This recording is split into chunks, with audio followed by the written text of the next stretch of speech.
Well, good morning, my people. Good morning. This is your friend Vincent E. Brown coming at you all the way from a place called Durham, North Carolina.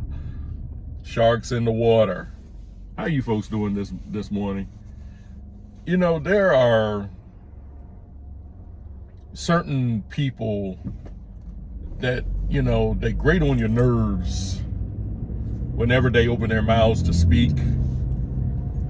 And there are several that really grate on mine, but what am I going to do about it? That's the world we live in. But anyway, I was listening to Whoopi Goldberg.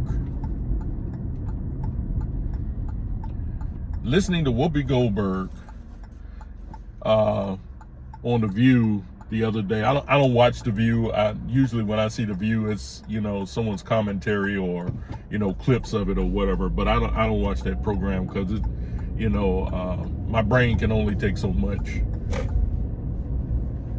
But J.D. Vance, the vice president, who I think did an excellent job in keeping his composure, because I don't know if I would have kept mine. I'm just going to say, I'm not so sure I would have kept my composure, but he did an excellent job of keeping his composure. And the harpies, they over there trying to sing in his ear, and one tactic I noticed, that not just the ladies on The View, but anyone who is a liberal, they won't let you answer your questions. They always want to cut in, and they act like they know more than you do, even though you're the one in the trenches and they're not. But they act like they know more than you do. Sometimes they'll act like they know you better than you know yourself. That's where the gaslighting comes in at. But Whoopi Goldberg, I can't quote it verbatim, but she was asking, why this administration is trying to take away the history of black people. And I'm sitting there like, first of all, and see, this is the thing that really irks me about these people. They always act like they talk for all of us. One black spokesperson talking for the whole black race. We go through this, we go through that, and everything. And if I were able to get an audience with these people, I would tell them, you don't speak for me, because a lot of what you're saying, I don't experience it on a daily basis. Matter of fact, to be honest with you, it's been decades since I've experienced anything that I could call racism. It's been decades, probably since the 80s. And one thing I don't do is try to paint everybody with a broad brush. I don't, even though I was a target for racism back in the 80s. It was just one time. But I don't paint all white people with the same brush. But she gets up here talking about, well, why they want to get rid of our history. Get rid of our history. And see, here's another thing they don't do. They don't give specifics. They'll say, yeah, he's doing all this and everything and yada, yada, yada. They go into their little word salad. Why is he trying to get rid of black history? He's getting rid of this and going to the museums. What did he get rid of in the museums? What? Show me what Donald Trump did to get rid of black history. He's trying to go into our history books and erase the history and everything. And, of course, down there in Florida, the Florida governor, he's trying to get rid of black history. How are they trying to get rid of black history? They never show specifics. And a lot of people give these people their ear and they listen to them like they're speaking intellectually, and they're not. They're just throwing a bunch of words out there, and they getting people to believe that mess. Look, we have the internet. We have libraries. Those buildings with the books in it that a lot of our black mothers don't take their children to. Those places. We don't value education, and then when our kids turn up dumb, we want to blame the white man for it. Now, Whoopi Goldberg, which I don't think is a scholar or anything like that. I'm not even sure she may have graduated from high school or whatever. She may have gotten her GED or something like that. I'm not trying to denigrate her when I say that. I just don't know her education history. But from the way Whoopi Goldberg speaks and all of that whole panel, they're not very intelligent. They just go by emotion and then they ride off of that and whatever. But how is Donald Trump getting rid of Black history? Now, while we say that, you want to talk about getting rid of history, let's talk about people taking down these statues. Let's talk about that. Getting rid of statues of Robert E. Lee. Oh, he was a slave owner. Okay, he was a slave owner. Okay. So he was a slave owner. So what? I don't care. He has no bearing on me. Can anybody tell me where Robert E. Lee lives? Can anyone give me his address or whatever? And I'll go up personally I'll go up to him personally and say, Robert E. Lee, you should have been owning no slaves or anything like that. Oh, you know why you can't find his address? Because the man is dead. Okay? And getting rid of his statue is not going to change history. I like to tell people that history is the stain that you can't wash out of the fabric of time. History's already been set. We can't change it or anything.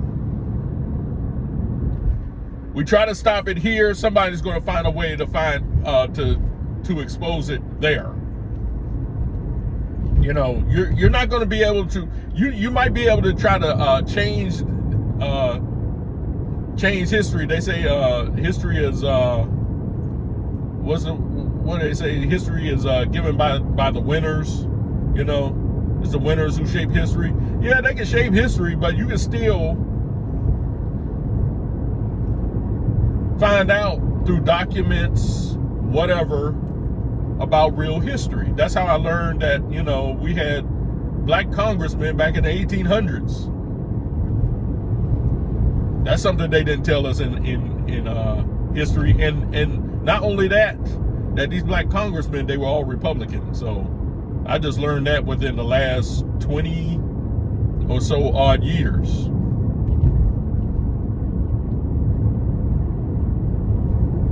And another thing that I like to tell people is, when you go to school, they say, oh, they don't teach this to us in school. They don't teach this to us in school. Now, there's certain things they should teach you, but the teachers can't teach you everything. They can't teach you everything.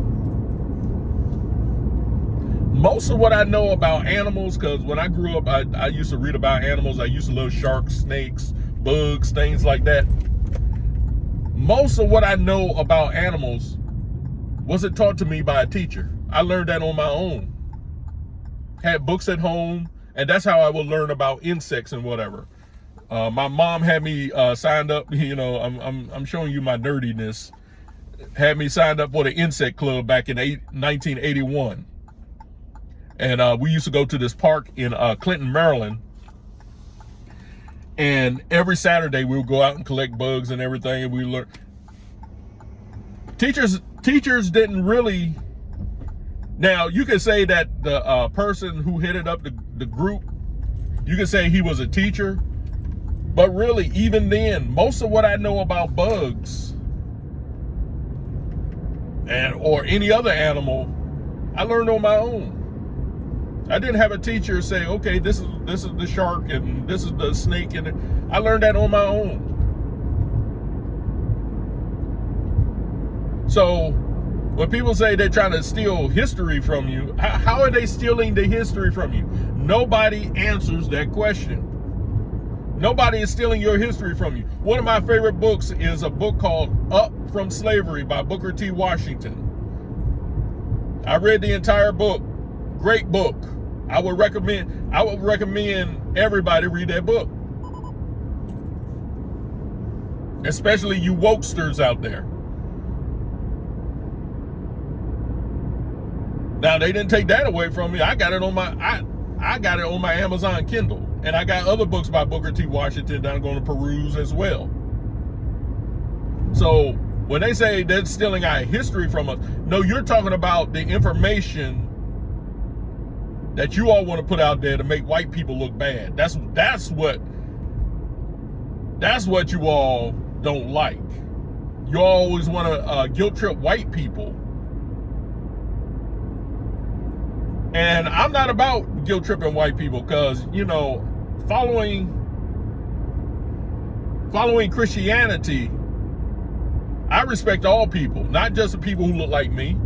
And I don't have more respect for black people than I do for white people. I respect everybody equally.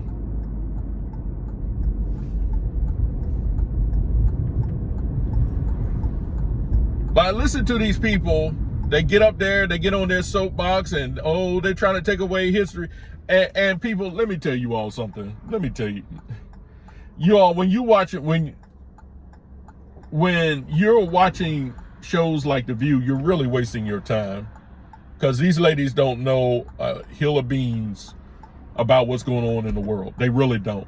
They just know how they feel. That's all they know. Yeah, Sonny Hawson might be a lawyer. That doesn't mean anything. That doesn't mean anything. And Whoopi Goldberg, I mean, I guarantee you, every last one of those women on that panel. Well, let me just say for the black women, they are worth more than probably 99% of white people in this country. Whoopi Goldberg, the last I heard, she was worth $61 million. Do you know anyone personally who is white that is worth $61 million? You might, but it's going to be very few people who know anyone who is white who is worth $61 million. I don't know anybody who's white who's worth $61 million.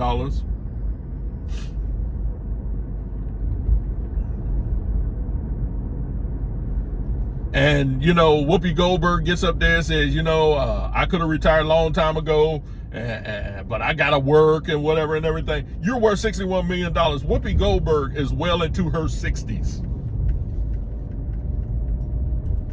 She might be 70. I'm not sure, but she is well into her 60s, at least. She can retire with $61 million. I guarantee you, show me Whoopi's house. I bet you she lives in a nice house. Nicer than most of your average run-of-the-mill white person lives in. So I listen to these people, and see, I like to use critical thinking skills. I listen to these people, and I look at them, and I'm like, wait a minute. You're saying that the white man is trying to hold us back. You're saying the white man is trying to hold us back. And look at you. You're a millionaire. I look at the Al Sharptons, the Benjamin Crumps, all these people. I guarantee you, they live better than your average white man does. I guarantee you.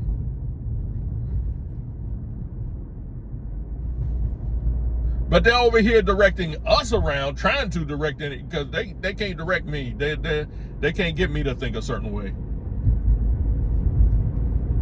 I've escaped the plantation. But they get up here and once again, they talk like they talk for all of us. We black people go through this. We go through this. And I'm like, what are you talking about? Which black people are you talking about? That's why we're not so educated. No, we're not educated because I'm going to tell you right now, education begins at home.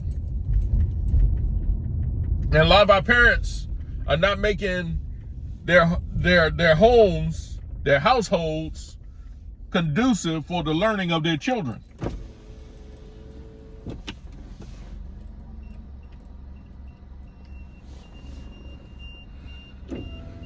They're not making their households a hospitable atmosphere for the learning of their children. But they want to blame the white man. You know, our kids are acting like a bunch of animals. Oh, it's the white man's fault. Crime is high in these cities. Oh, it's the white man's fault. You know, the police are always patrolling black areas. That's why crime is so high. How in the world, you know, that doesn't even make sense. The police are patrolling your neighborhoods because y'all keep committing crimes, and it has nothing to do with the white man. And see, it's things like this that really tick me off when I hear this. When I hear things like this and people getting up, oh yeah, yeah, the white man is holding us back. Holding who back? And I guarantee you, you look into the lives of a lot of these people, ain't no white man holding them back. Ain't no white man holding them back. And then when I start saying things like, well, the white man hasn't held me back. Oh, well, you grew up in a different atmosphere. You grew up in, you know, you think I grew up in a privileged situation? No, I didn't. Now, I'll be honest with you. I didn't grow up poor. And didn't grow up rich either. But like I said, I just had a high school reunion up in Prince George's County, Maryland. I would advise you take a trip to Prince George's County, Maryland, and tell me if I grew up in privilege. Prince George's County is probably the blackest county in the entire United States of America. That's where I grew up. Fort Washington, Capitol Heights, Oxon Hill, Seat Pleasant. Other places like Landover, New Carrollton. That's where I grew up. And people say, oh, well, and not only that, where I grew up at was right next to Washington, D.C., area Washington, D.C. that is notorious for crime, known as Southeast D.C., Anacostia, Berry Farms, those areas. You grew up in a better, no.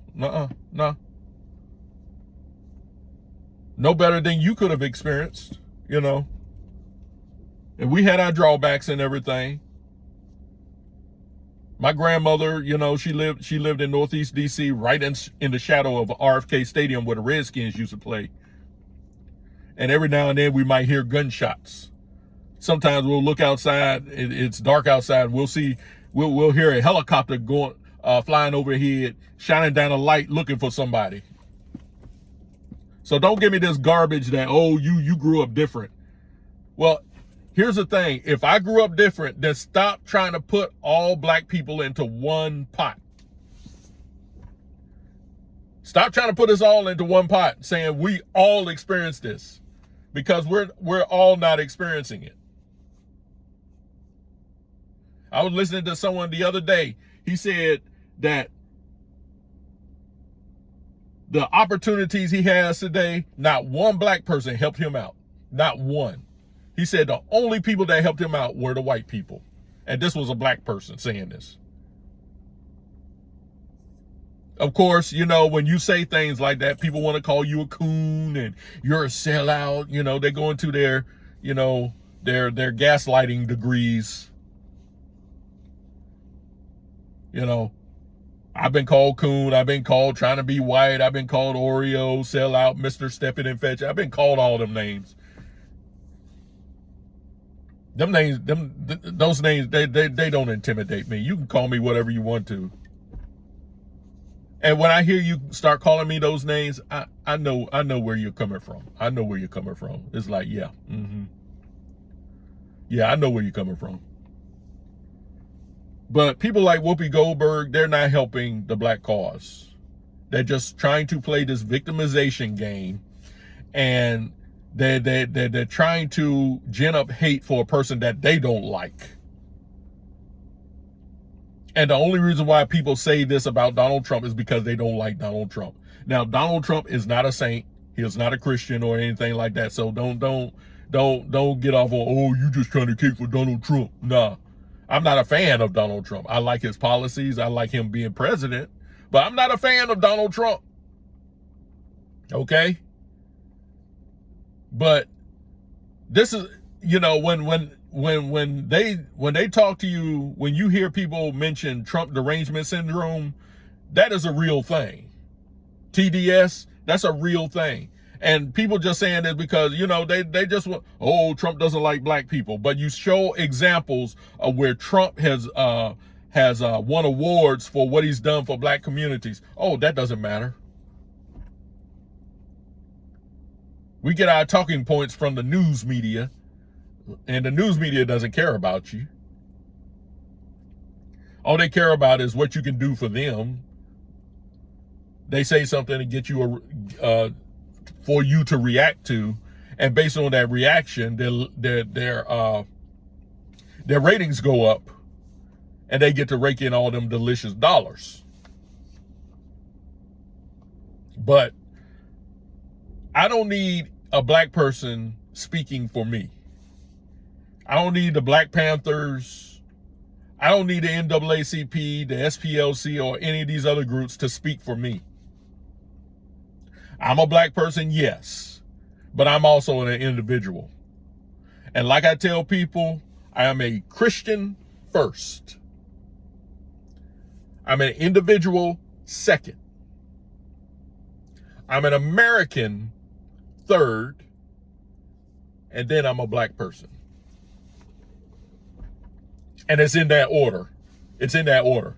So you all can say whatever you want to about me or anything like that.